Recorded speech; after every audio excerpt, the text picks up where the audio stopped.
नमस्कार विद्यार्थी मित्रांनो, स्वागत आहे तुमचं आजच्या नवीन व्हिडिओमध्ये. तर आज आपण 13 फेब्रुवारी 2025 च्या चालू घडामोडी पाहत आहोत.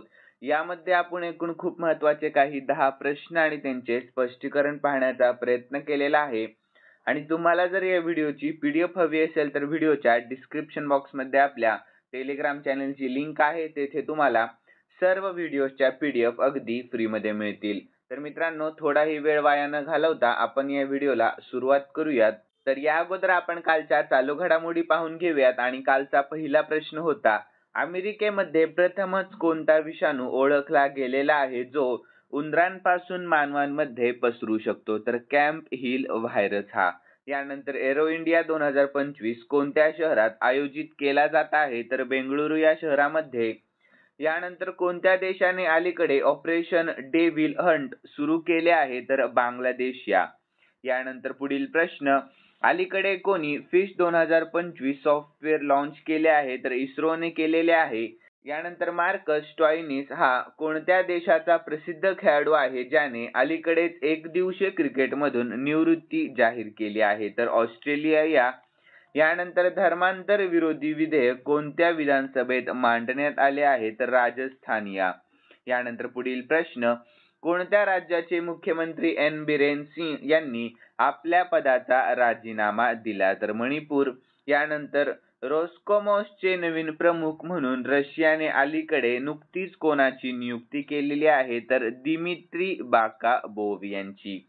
यानंतर अमेरिकेनंतर आता कोणत्या देशाने WHO मधून बाहेर पडण्याचा निर्णय घेतला? तर अर्जेंटिना या.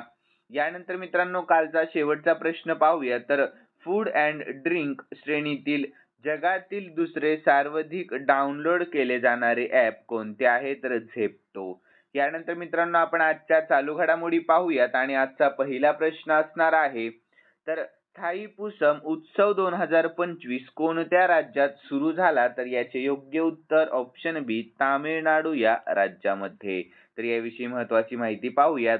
तर हा सण त्या प्रसंगाचे स्मरण करतो जेव्हा भगवान मुरुगनला सूरपद्म राक्षसावर विजय मिळवण्यासाठी त्यांची माता देवी पार्वतीकडून वेलाभाला स्वर्गीय शस्त्र प्राप्त झाले होते. तर भगवान मुरुगन यांना भगवान कार्तिकेय असेही म्हणतात. तर हा तामिळनाडू आणि जगभरातील तामिळ समुदायाद्वारे साजरा केला जातो. तर यानंतर आपण तामिळनाडू विषयी शॉर्ट मध्ये महत्त्वाची माहिती पाहून घेऊयात मित्रांनो. तर सध्याचे मुख्यमंत्री कोण आहेत? तर MK स्टॅलिन हे आहेत. आणि उदयनिधी स्टॅलिन यांची तामिळनाडूच्या उपमुख्यमंत्रीपदी नियुक्ती करण्यात आलेली आहे. यानंतर तामिळनाडूची राजधानी आहे चेन्नई आणि सध्याचे राज्यपाल आहेत RN रवी. ठीक आहे, लक्षात ठेवा. यानंतर पुढील प्रश्न, चक्रीवादळ 2025 हा लष्करी सराव भारत आणि कोणत्या देशामध्ये आयोजित करण्यात आलेला होता? तर याचे योग्य उत्तर आहे ऑप्शन सी, इजिप्त या. भारत आणि कोणत्या? तर इजिप्त. तर याविषयी महत्त्वाची माहिती पाहूयात. तर भारत आणि इजिप्त दरम्यान चक्रीवादळ 2025 लष्करी सराव आयोजित करण्यात आला. तर कार्यक्रम Mahajan field firing range Rajasthan 10 ते 23 फेब्रुवारी दरम्यान. तर चक्रीवादळ सराव काय आहे हे पाहून घेऊयात. तर हा सराव चक्रीवादळ मालिकेची तिसरी आवृत्ती आहे. तर दोन्ही देशांमधील लष्करी संबंध दृढ करणे हा या सरावाचा मुख्य उद्देश आहे. यानंतर पुढील प्रश्न, तर हेनली पासपोर्ट इंडेक्स 2025 मध्ये भारताला कोणते स्थान देण्यात आलेले आहे? तर योग्य उत्तर ऑप्शन डी, 85वे स्थान देण्यात आलेले आहे. कितवे? तर 85वे. तर यानंतर आपण याविषयी महत्त्वाची माहिती देखील पाहून घेऊया. तर नुकत्याच प्रसिद्ध झालेल्या हेनले पासपोर्ट इंडेक्स 2025 नुसार गेल्या वर्षीच्या 80व्या स्थानावरून भारत जगातील सर्वात शक्तिशाली पासपोर्टच्या यादीमध्ये 85व्या स्थानावर घसरला आहे. तर सिंगापूरने जगातील सर्वात शक्तिशाली पासपोर्ट म्हणून आपला दर्जा कायम ठेवला आहे. तर यावेळीही अफगाणिस्तानने जगातील सर्वात खराब पासपोर्टचा दर्जा कायम ठेवला आहे. यानंतर पुढील प्रश्न, तर सॅम नुजोमा हे कोणत्या देशाचे पहिले राष्ट्रपती होते ज्यांचे नुकतेच निधन झाले? तर याचे योग्य उत्तर ऑप्शन ए, नामिबिया या. कोणत्या? तर नामिबिया या देशाचे तर यानंतर आपण याविषयी महत्त्वाची माहिती पाहून घेऊया. तर 1990 मध्ये दक्षिण आफ्रिकेपासून नामिबियाला स्वातंत्र्य मिळवून देणारे सॅम नुजोमा यांचे वयाच्या 95व्या वर्षी निधन झालेले आहे. तर त्याचे ते पहिले राष्ट्रपती होते. ठीक आहे, लक्षात ठेवा. यानंतर पुढील प्रश्न, तर आर्टिफिशियल इंटेलिजन्स वरील 2 दिवसीय परिषद कोठे सुरू झाली? तर याचे योग्य उत्तर ऑप्शन सी, फ्रान्समध्ये. कोठे? तर फ्रान्समध्ये. तर याविषयी महत्त्वाची माहिती पाहूयात आपण. तर आर्टिफिशियल इंटेलिजन्स या विषयावरील 2 दिवसीय परिषद फ्रान्समध्ये सुरू झालेली आहे.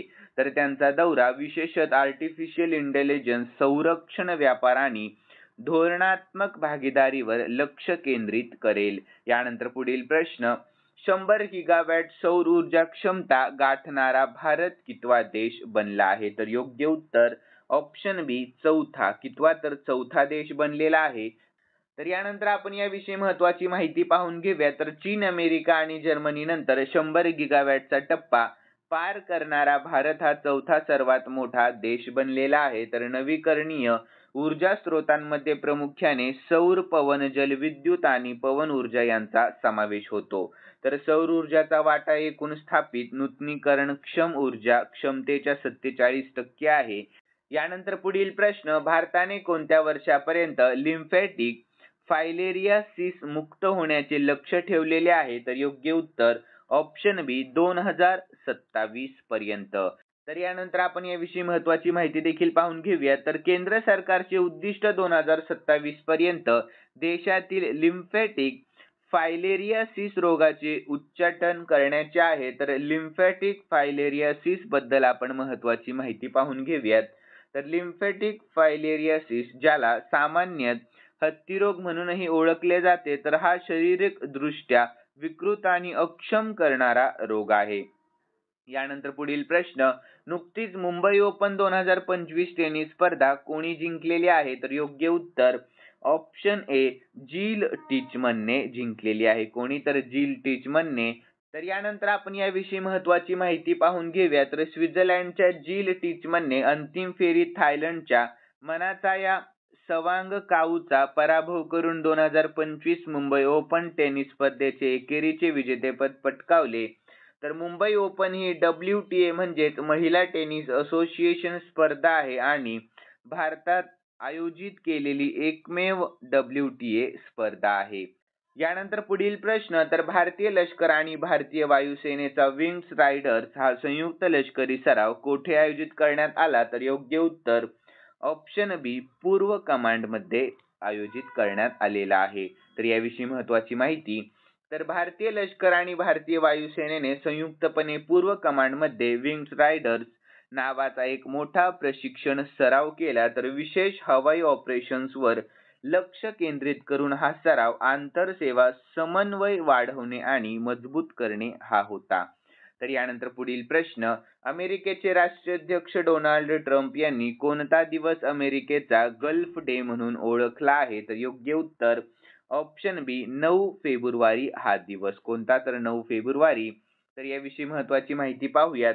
तर डोनाल्ड ट्रम्प यांनी मेक्सिकोच्या आखाताचे नाव बदलून 9 फेब्रुवारी हा अमेरिकाचा गल्फ डे म्हणून ओळखल्या जाणाऱ्या घोषणेवर स्वाक्षरी केलेली आहे.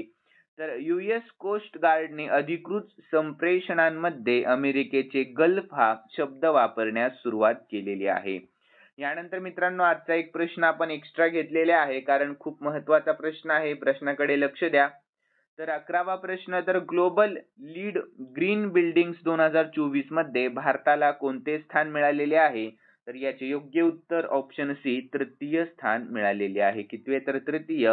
तर यानंतर आपण याविषयी महत्त्वाची माहिती पाहून घेऊया. तर 2024 मध्ये ऊर्जा आणि पर्यावरण डिझाईन म्हणजे लीड ग्रीन बिल्डिंग्स प्रमाणपत्रात नेतृत्वाखाली भारताने जागतिक स्तरावर 3रे स्थान कायम राखले आहे. तर यानंतर विद्यार्थी मित्रांनो, खालील प्रश्न मी स्पेशली तुमच्यासाठी ठेवलेला आहे आणि हा प्रश्न आपण कालच्या चालू घडामोडीमध्ये पाहिला होता. ज्यांनी कालचा व्हिडिओ पाहिलेला असेल ना, त्यांना नक्कीच या प्रश्नाचे उत्तर येईल अशी मी अपेक्षा करतो. तर प्रश्न असा आहे, कोणत्या राज्याचे मुख्यमंत्री एन बिरेन सिंग यांनी नुकत्याच आपल्या पदाचा राजीनामा दिलेला आहे? तर याचे योग्य उत्तर तुम्हाला आपल्या कॉमेंट बॉक्समध्ये सांगण्याचा प्रयत्न करायचा आहे मित्रांनो. आणि तुम्हाला जर आजचा व्हिडिओ आवडलेला असेल तर नक्कीच या व्हिडिओला लाईक करा आणि सबस्क्राईब करायला अजिबात विसरू नका. तर चला भेटूयात नवीन व्हिडिओमध्ये. धन्यवाद.